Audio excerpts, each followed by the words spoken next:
BBC বাংলার অধিবেশন প্রবাহতে আপনাদের স্বাগত। আজ আপনাদের সাথে লন্ডন স্টুডিও থেকে আছি মানসী বড়ুয়া, আর ঢাকায় আমার সাথে থাকছেন আকবর হোসেন। বাংলাদেশের সর্বশেষ গুরুত্বপূর্ণ আপডেট সংবাদ আপনাকে স্বাগত। শুরুতেই সংবাদ শিরোনাম, পরে বিস্তারিত।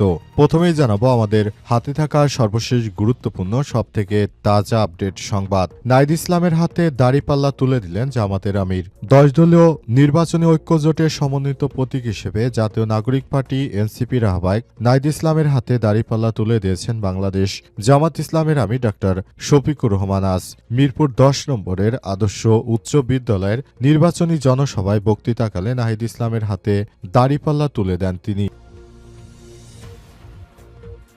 এরপর জানাবো, বিএনপি ক্ষমতায় গেলে নবীজির আদর্শে দেশ পরিচালনা করার অঙ্গীকার তারেক রহমানের।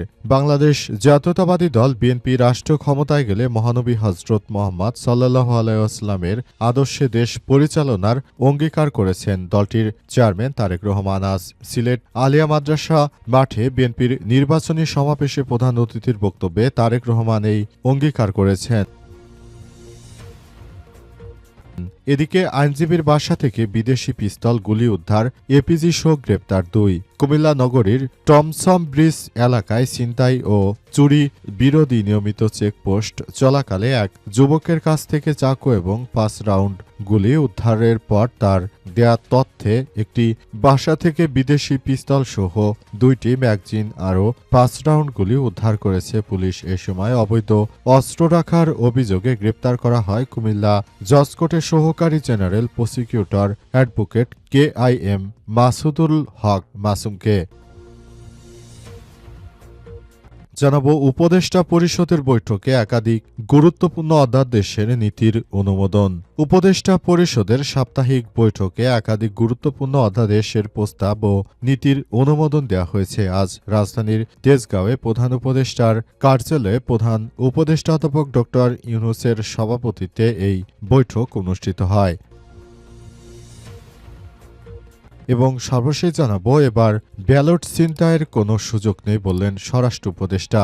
এবারের জাতীয় সংসদ নির্বাচনে কোনো ব্যালট পেপার ছিনতাই হওয়ার কোনো ঘটনা ঘটবে না বলে জানিয়েছেন অন্তর্বর্তীকালীন সরকারের প্রধান উপদেষ্টা এবং স্বরাষ্ট্র উপদেষ্টা। প্রিয় দর্শক, এতক্ষণ শুনছিলেন সংবাদ শিরোনাম, এবারে বিস্তারিত। তবে তার আগে বন্ধুরা, অনুরোধ থাকবে এই সংবাদটিতে একটি লাইক দিন। এই চ্যানেলে আপনি নতুন হয়ে থাকলে আমাদের সংবাদটি দেখতে দেখতে চ্যানেলটি সাবস্ক্রাইব করে রাখুন। কমেন্ট করে বন্ধুরা আপনার মূল্যবান মতামত জানিয়ে দিন আপনি বিশ্বের কোন দেশ থেকে বা বাংলাদেশের কোন স্থান থেকে আমাদের সংবাদটি দেখছেন এবং শুনছেন। আর বন্ধুরা, সংবাদটি আপনার সোশ্যাল মিডিয়া ফেসবুকে শেয়ার করে বন্ধুদেরও দেখার সুযোগ করে দিন। গাজা যুদ্ধে আপনি যদি নিরীহ ফিলিস্তিনিদের ভালোবেসে থাকেন, কমেন্টে ইয়েস লিখে পুরো বিশ্বকে জানিয়ে দিন। এবারে বিস্তারিত। নাহিদ ইসলামের হাতে দাড়িপাল্লা তুলে দিলেন জামাতের আমির। 10 দলীয় নির্বাচন ঐক্য জোটের সমন্বিত প্রতীক হিসেবে জাতীয় নাগরিক পার্টি এনসিপির আহ্বায়ক নাহিদ ইসলামের হাতে দাড়িপাল্লা তুলে দিয়েছেন বাংলাদেশ জামাত ইসলামের আমির ডাক্তার শফিকুর রহমান। আজ বিকেলে মিরপুর 10 নম্বর আদর্শ উচ্চ বিদ্যালয় নির্বাচনী জনসভায় বক্তব্যকালে নাহিদ ইসলামের হাতে দাড়িপাল্লা তুলে দেন তিনি। জনসভায় বক্তৃতাকালে জামাতের আমির বলেছেন, উনার অর্থাৎ নাহিদ ইসলাম এর হাতে একটা সমন্বিত প্রতীক তুলে দিচ্ছি। আজকে বাকিদের হাতে দেব দাড়িপাল্লা আর উনার হাতে দেব পাল্লাকলি। এ সময় দাড়িপাল্লার উপরের অংশের দিকে ইঙ্গিত করে ডাক্তার শফিকুর রহমান বলেছেন, এখানে পাল্লা আছে আর উপরের দিকে দেখেন কলি আছে, এটাকে আপনারা শাপলা কলি ধরে নেবেন ইনশাল্লাহ। ঢাকা 11 আসনে যারা ভোটার তাদের জন্য ইনসাফের প্রতীকের সঙ্গে শাপলা কলি আমরা জাতীয় নাগরিক পার্টির আহ্বায়ক নাহিদ ইসলামের হাতে তুলে দিচ্ছি। পরে একে একে ঢাকার আসনগুলোতে জামাতের নির্বাচনী ঐক্য জোটের প্রার্থীদের হাতে দাড়িপাল্লা তুলে দেন ডাক্তার শফিকুর রহমানের। সময় তিনি বলেন, আমরা নতুন করে কোনো ভোট ডাকাতি হতে দিতে চাই না। ইনসাফ না থাকার কারণে দেশের টাকা বিদেশে পাচার হয়েছে এতদিন ধরে। যে নতুন বাংলাদেশ গড়ে তোলার আমরা স্বপ্ন দেখেছি, সেই নতুন বাংলাদেশ আমরা গড়ে তুলতে চাই বলে জানানো হয়েছে এবং নতুন বাংলাদেশ গড়ে তুলতে গিয়ে আমরা নানাভাবে সমস্যার সম্মুখীন হচ্ছি। বিশেষ করে একটি রাজনৈতিক দল রয়েছে, তারা কখনোই এদেশের মানুষের ভালো হোক সে বিষয়টি পার্টি তারা কখনোই চায় না। সুতরাং এই দলটি সবসময় আমাদের পেছনে লেগে আছে এবং এই দল কখনোই বাংলাদেশের ভালো চায়নি। তারা পরপর 5 বার দুর্নীতিতে বাংলাদেশকে চ্যাম্পিয়ন করেছিল। এই রাজনৈতিক দলের কাছ থেকে দেশের মানুষের প্রত্যাশিত কোনো কিছু নেই বলে জানানো হয়েছে এবং নতুন করে এই বিষয়গুলো খুবই গুরুত্ব সহকারে দেখা হচ্ছে, যাতে করে আগামীর নতুন বাংলাদেশ গড়ে তোলার জন্য সর্বোচ্চ প্রচেষ্টা চালানো যায়। বিএনপি ক্ষমতায় গেলে নবীর আদেশে দেশ পরিচালনার অঙ্গীকার তারেক রহমানের। বাংলাদেশ জাতীয়তাবাদী দল বিএনপির চেয়ারম্যান তারেক রহমান জানিয়েছেন, আগামীর নতুন সংসদ গড়ে বিএনপি যদি ক্ষমতায় যেতে পারে তাহলে বিএনপি হযরত মুহাম্মদ সাল্লাল্লাহু আলাইহি ওয়াসাল্লামের জীবন আদর্শকে অনুসরণ করে বাংলাদেশ পরিচালনা করবে। নতুন বাংলাদেশ গড়ে তুলতে হলে অবশ্যই আমাদের নানা উদ্যোগ নিতে হবে বলে মনে করেন তারেক রহমান। সেজন্য তিনি বাংলাদেশের সাধারণ জনতাকে তারেক রহমানকে ভোট দেওয়ার জন্য আহ্বান জানিয়েছে। তিনি বলেন, ব্যক্তি নয় বরং মার্কা দেখে ভোট দিন, ধানের শীষকে জয়যুক্ত করুন এবং নতুন বাংলাদেশ গড়ে তোলার জন্য আপনাদেরকে অবশ্যই এই রাজনৈতিক দলটাকে ভোট দিতে হবে। এই নতুন বাংলাদেশ গড়ে তুলতে হবে এবং পুরো বাংলাদেশটাকে একটা সুন্দর আদর্শিক জায়গায় নিয়ে যেতে হবে। সেজন্য সবাই মিলে নতুন বাংলাদেশ গড়ে তুলতে চাই এবং এই বাংলাদেশটা আমাদের। সুতরাং বাংলাদেশটাকে ভালো অবস্থানে নিয়ে যেতে হলে অবশ্যই আমাদেরকে নতুন করে বাংলাদেশটাকে সুন্দরভাবে গড়ে তুলতে হবে বলে জানিয়েছেন তিনি। নতুন বাংলাদেশ গড়ে তোলার জন্য অবশ্যই এই নির্বাচনটা হতে হবে এবং নির্বাচনটা যেন পরিপূর্ণ সুষ্ঠু নির্বাচন হয় সেজন্য কাজ করা হচ্ছে বলে জানিয়েছেন তিনি নেতাকর্মীদের। তাই দিক নির্দেশনা দিয়েছেন তারেক রহমান এবং তিনি জানিয়েছেন, নতুন বাংলাদেশ গড়ে তোলার জন্য সবাইকে একযোগে কাজ করতে হবে।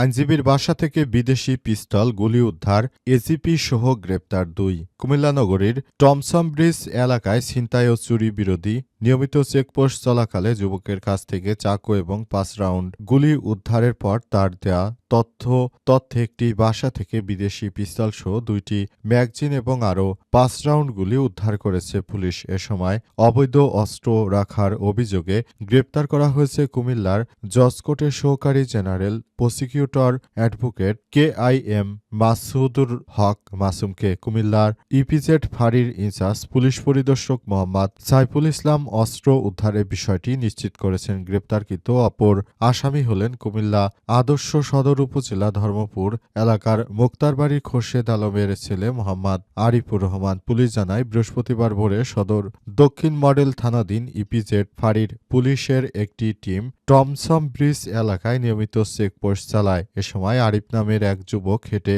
আসছিল। সন্দেহজনক হলে তাকে থামিয়ে তল্লাশি করার সময় তার কাছ থেকে একটি চাকু, 5 রাউন্ড গুলি উদ্ধার করা হয়েছে। পরে তাকে ব্যাপক জিজ্ঞাসাবাদ করলে আরও গুরুত্বপূর্ণ তথ্য পাওয়া যায়। একই সঙ্গে তার মোবাইল ফোন পরীক্ষা করে চাঞ্চল্যকর তথ্য বেরিয়ে এসেছে। এতে অস্ত্রের সন্ধান মেলে বলে জানিয়েছে পুলিশ এবং অবশেষে পুলিশ অভিযান চালিয়ে এই দুর্বৃত্তদেরকে আটক করেছে। উপদেষ্টা পরিষদের বৈঠকে একাধিক গুরুত্বপূর্ণ অধ্যাদেশ ও নীতির অনুমোদন। উপদেষ্টা পরিষদের সাপ্তাহিক বৈঠকে একাধিক গুরুত্বপূর্ণ অধ্যাদেশ, প্রস্তাব ও নীতির অনুমোদন দেওয়া হয়েছে। বৃহস্পতিবার 22 জানুয়ারি রাজধানীর তেজগাঁওয়ে প্রধান উপদেষ্টার কার্যালয়ে প্রধান উপদেষ্টাধ্যাপক ড ইউনূসের সভাপতিত্বে এই বৈঠক অনুষ্ঠিত হয়। বৈঠক শেষে ফরেন সার্ভিস একাডেমিতে আয়োজিত ব্রিফিংয়ে সব তথ্য জানান প্রধান উপদেষ্টার প্রেস সচিব শফিকুল আলম। তিনি জানিয়েছেন, বৈঠকে মোট 13টি প্রধান এজেন্ডা নিয়ে আলোচনা হয়েছে। এর মধ্যে 11টি এজেন্ডা চূড়ান্তভাবে অনুমোদন পেয়েছে এবং 2টি অধ্যাদেশের খসড়া আরও পর্যালোচনার জন্য ফেরত পাঠানো হয়েছে। উপদেষ্টা পরিষদ বাংলাদেশ বেসরকারি রপ্তানি প্রক্রিয়াকরণ অঞ্চল আইন রহিতকরণ অধ্যাদেশ 2026, নেগোসিয়েবল ইনস্ট্রুমেন্ট সংশোধন অধ্যাদেশ 2026, Bangladesh house building finance corporation অধ্যাদেশ সহ আরও বেশ কয়েকটি বিষয় নিয়ে কাজ করা হয়েছে। বৈঠকে আরও অনুমোদন দেওয়া হয়েছে বাংলাদেশ ও মালয়েশিয়ার মধ্যে মিউচুয়াল লিগ্যাল অ্যাসিস্ট্যান্ট এমএলএ চুক্তির খসড়া Bangladesh Japan economic partnership agreement BGEPA স্বাক্ষরের প্রস্তাব এবং জাতীয় পোল্ট্রি উন্নয়ন নীতিমালা 2026 আসন্ন জাতীয় নির্বাচন উপলক্ষে ভোট গ্রহণের দিন 12 ফেব্রুয়ারি সরকারি ছুটির পাশাপাশি ভোটার উপস্থিতি বাড়ানো এবং আইনশৃঙ্খলা পরিস্থিতি সুষ্ঠুভাবে পরিচালনা করার লক্ষ্যে 11 ফেব্রুয়ারি সরকারি ছুটি ঘোষণার প্রস্তাবও অনুমোদন করা হয় এবং সে অনুযায়ী কাজ করা হচ্ছে।